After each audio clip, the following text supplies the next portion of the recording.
Hi, Peter Boolkah here, and welcome to today's edition of The Transition Guy. Now, joining me today in the studio is Tom Schwab, Chief Evangelist at theinterviewvault.com. Welcome, Tom. Peter, I am thrilled to be here. It's so great to have you. And it's actually podcasting.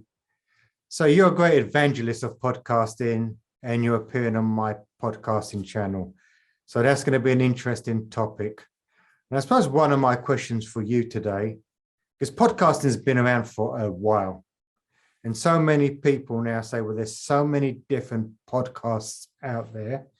Are we not in the danger of information overload? And if so, have I missed the boat? Well, podcast started 17 years ago, back 2004. So they've been around a long time, and people were talking about peak podcasts. And actually, peak podcast has already happened. You know, right now you'll hear the number 2.6 million. Sounds like a big number. Actually, the number of podcasts that are live is 400,000. So last year during the pandemic, lots of people started them, right? But most of them died and died very quickly.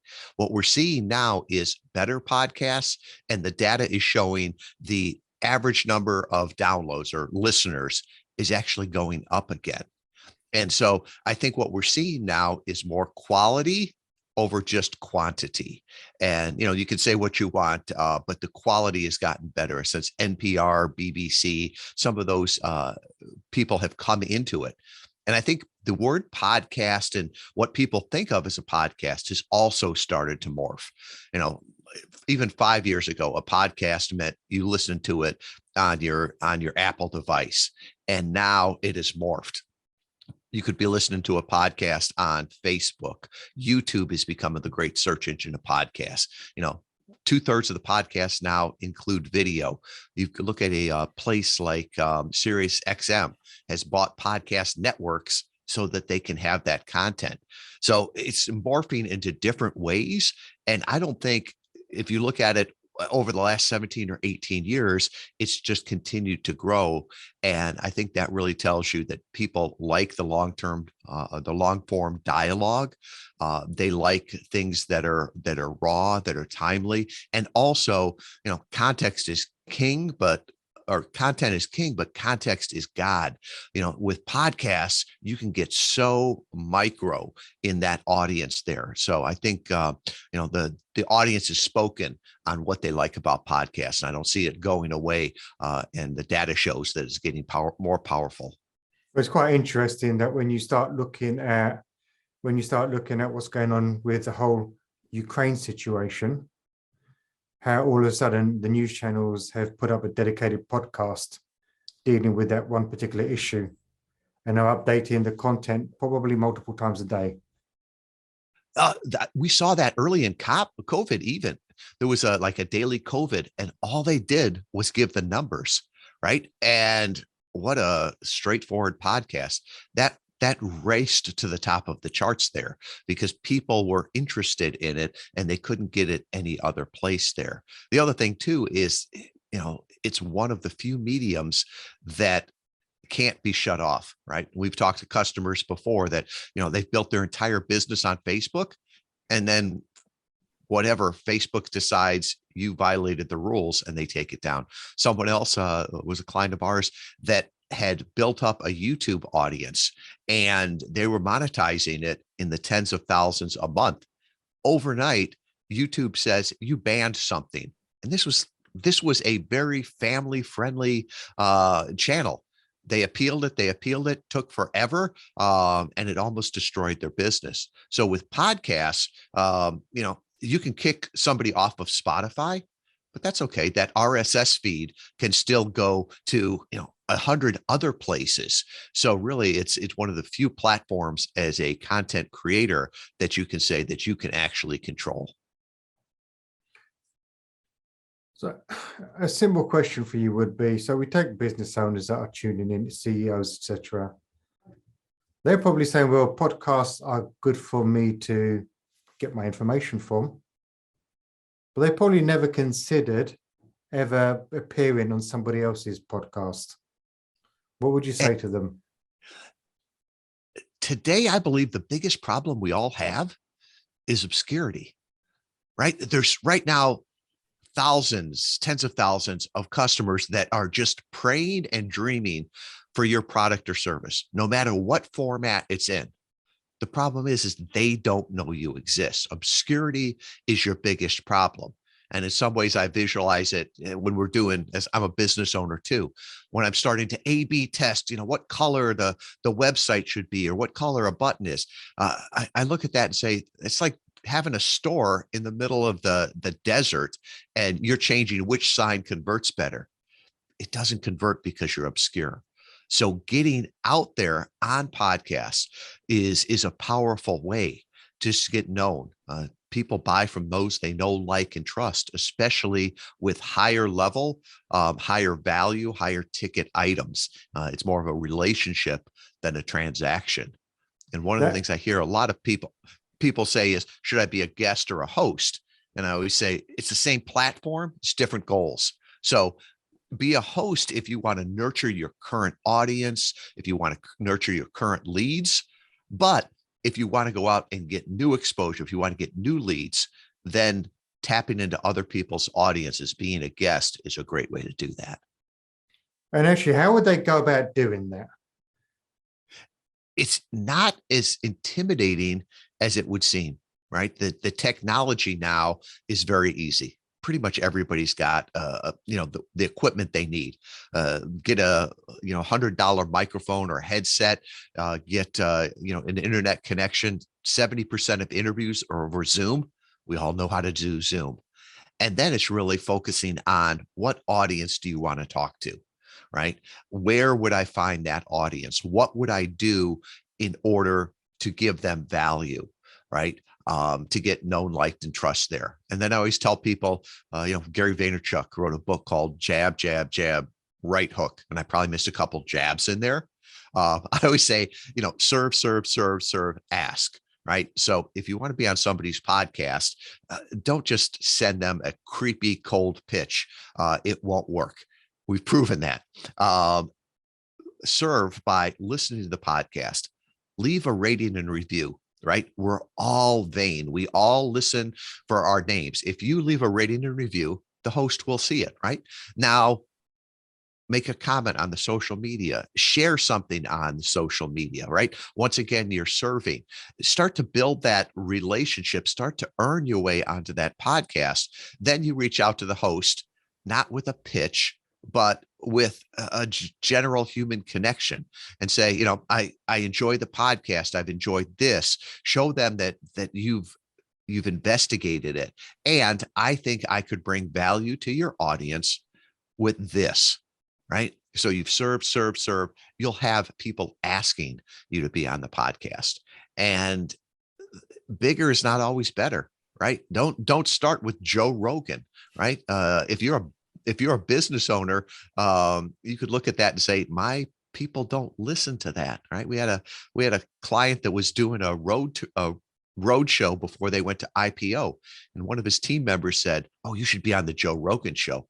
And this is just after Elon Musk was on there and smoked marijuana, right? And I mentioned that to the CEO, and he's like, "No, I don't want to be on that podcast." And I'm like, well, that's good, because I don't think, your tech audience is listening to that where he was. So we found, very, very targeted podcasts. And I suppose that's the first question, is in which podcasts should I appear on? How do I know what a good podcast potentially looks like? Mm-hmm. Our algorithm that we look at looks at four things, right? The first one is the podcast, is it a good podcast? And by that, I mean, does it have your ideal customers? Are they talking about the things that you have expertise in? Do they have your ideal customers listening to it? And a great way to do that is look, and often the guest is like the host or aspires to be like the host. So that's the first thing. Look at the podcast. Next, look at the website. Do they have show notes? Do they have backlinks? Are they putting it out there on the internet? That can be very, very powerful, especially if you're looking at this as an SEO strategy. Third thing is, how many people are going to hear you?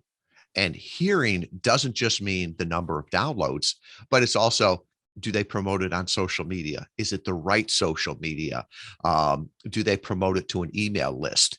And people are like, well, how would I find that out? Well, social media numbers are largely available. You can look at, lists for podcasts, what are the top ones there, and subscribe to their email list, see what they are promoting out there.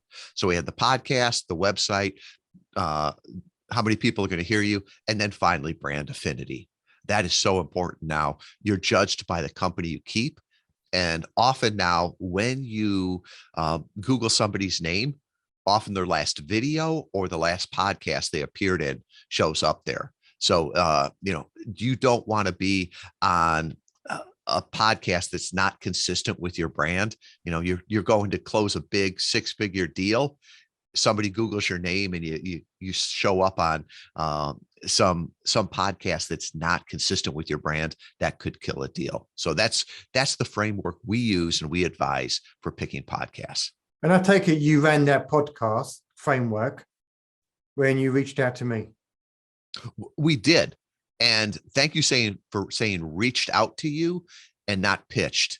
I loathe the word pitch. I know where it comes from, pitching an idea, but too often now in podcasting, we see, just robo pitches, and people think that it's going to help them, and it actually hurts them, right? I get pitched probably 4 times a day to be on my podcast. They all love it. The problem is I don't have a podcast, but I'm on a list. And so there's a lot of people that are buying lists, hiring people that are just working off a list, and they don't realize the harm it's causing them. No, I totally agree with you. And I get so many through, and a lot of them are just probably not appropriate for my channel, which means that if I did have them on my channel, it probably would damage my listenership, which is the last thing I'd want to do. They would basically go to maybe a company like yours that would help them direct them into the right sort of podcast that would benefit them, right? There's a bunch of ways you can do it, right? Right. You can do it on your own, right? Nothing that we do is magic, but we just do it with excellence. We've got the relationships. I wrote a book years ago called Podcast Guest Profits: How to Grow Your Business with the Targeted Interview Strategy. If anybody wants a copy of that book, happy to give them a copy of that. It's basically our framework that we use to do it. What happens is that most of clients look at it and go, wow, I just want to be the guest. And, early on, we worked with a client. He was a business owner building his brand. And he said, I work with you because you let me be the guest and you take care of the rest. And I said, oh, that's good copy. I'm taking that. So you could either do it yourself, you could have somebody on your team do it, or you could hire an agency like Interview Valet to be your spokesperson out there, to be your ambassador. And a lot of times business owners would say, you've got the relationships, you've got the system, let me just tap into that.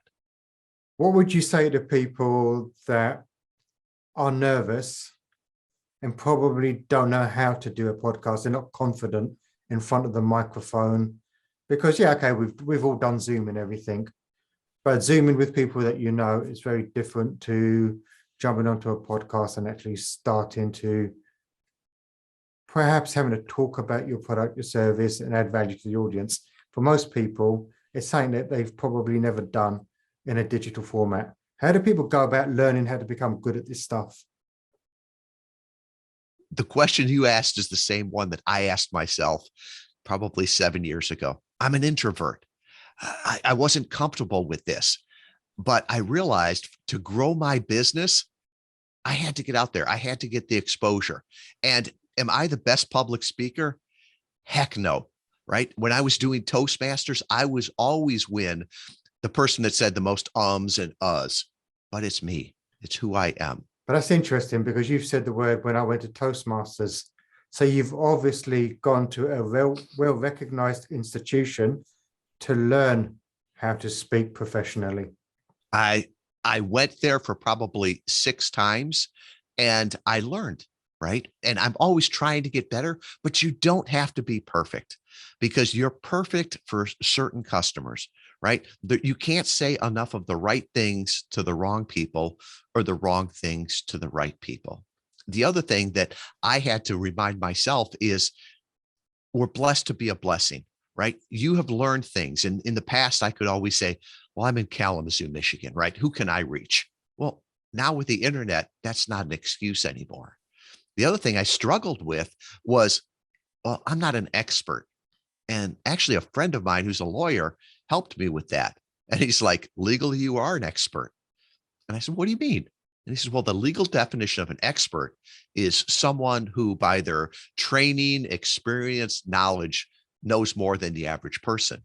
So he said, when you do your job, any business owner knows that industry. They are an expert in that industry. They are an expert in the things they have learned, the mistakes they have made.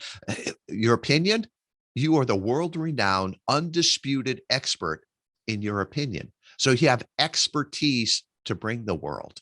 And as a business owner, I struggle a lot, right? I didn't want to be the face of the company, right? I didn't want it to be the Tom show. I wasn't comfortable with that. That's so common.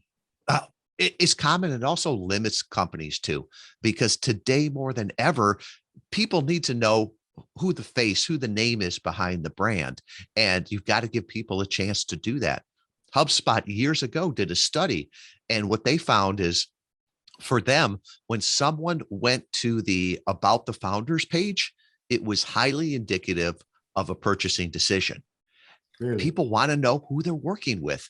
And as owners, we didn't start this to be celebrities or spokesperson, but it's part of the job. That's why I call myself the chief evangelist officer, to remind myself that I'm supposed to be evangelizing the category for our company, for our clients. And that's interesting, because a lot of people will fight back when I speak to people about you need to be more present on social media. It's where I don't want it to be about me. I don't want it to be about me. It's got to be about the company. But we've moved away from people just buying companies. We're now in the era where people are buying people, and they want to know the people, as you said, that they're dealing with. And if you're not giving them that opportunity, as you say, it could cost you the deal as they go elsewhere. Can I give you an example of that? Please do. So early on, we worked with a gentleman called Gavin Zaklinski. He started a company called Acuity Scheduling. And Gavin would get on podcasts and he would talk about, this is why I built the program. For my mother, she had this problem, and then other people that she knew was doing the same things. So we built it. And he talked about his company culture and why he built it. And very, very nice young man, right? Fast forward, a number of years, Squarespace bought a scheduling company, and they bought Acuity. And he believed one of the reasons was that there was less churn in his clients than other scheduling companies. And really it's because, what's the difference between Acuity, Calendar, or Calendly, Schedule Once? They all basically do the same. But I always stuck with Acuity because I knew the story. I knew their culture. The other ones, I don't know where they were based out of, right? So there was a personal brand or personal connection with a calendar scheduling app, and it actually helped their valuation. So I look at that and say, he did himself a great service being uncomfortable and getting out there on podcasts. I mean, to be honest with you, Elon Musk is the master of this. Mm. He is the master. When you talk about being the expert at being everywhere and getting the message out,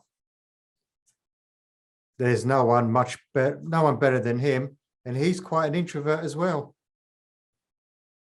As you say that, I think of all the great companies, it's like, what's the person that goes along with them?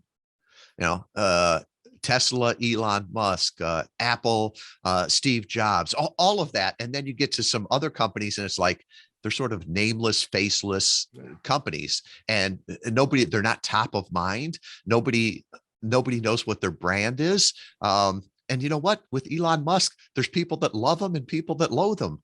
That's fine, right? Apple was always built for somebody that was different, and they got a premium price for that, and they still do. Yeah, a lot of people are enjoying being different. But then what was interesting is that the other day, Tim Cook did the keynote, the Apple keynote, and you can see how he stepped into that role fantastically, and actually how he's a great orator, and he's good at getting the message out there also. So I suppose at the end of the day, people want to deal with people no matter what level they're at. And Tim Cook's actually great at inspiring people and leading the way. And a lot of people buy into that vision. And I would argue that I think the younger generation is even more that way. We worked with a lady that was a Gen Z consultant, and she talked about that younger employees, they want to know what the soul of the company is about. Where are they going with that? And so I would say, as you're evangelizing for your company, it's not just to get more clients. At times it can be to get more ideal team members. Absolutely. And in today's economy, sometimes it can be harder to get a team member than it can be to get a client. And actually people are a lot more choosy about where they go to work, as highlighted by the things you've just said. So if people want to connect with you, they want to get a copy of your book, and they want to hear, and they want to learn more about what you do, where do they go? Well, I tell you what, I'll put a page up on our website. Just go to interviewvalet.com. So that's valet with a V, / we'll make it transition guy. Everybody will remember that. So on that I mentioned my book. If you want a free copy of Podcast Guest Profits, you can go there. There's an assessment we have, will podcast interview marketing work for me? Put that assessment there. And if you want to talk with me, if you want to connect in any way, I'll put all of my social media there and my calendar scheduling link at interviewvalet.com / transition guy. Perfect. Well, if anything's resonated with you today and you want a bit more information, head over to Boolkah.com, get in touch. If you enjoyed today's episode, please like it, subscribe it, and share it with other people so they too can benefit. Tom, thank you for being a magnificent guest. Really interesting topic. I mean, I've been broadcasting for probably about 5 years now, and I'm only just starting to guest on other people's podcasts. So that's interesting. Thank you, Peter. And everyone, remember, failing to learn is learning to fail. Please stay safe. And Tom, awesome. Thank you once again.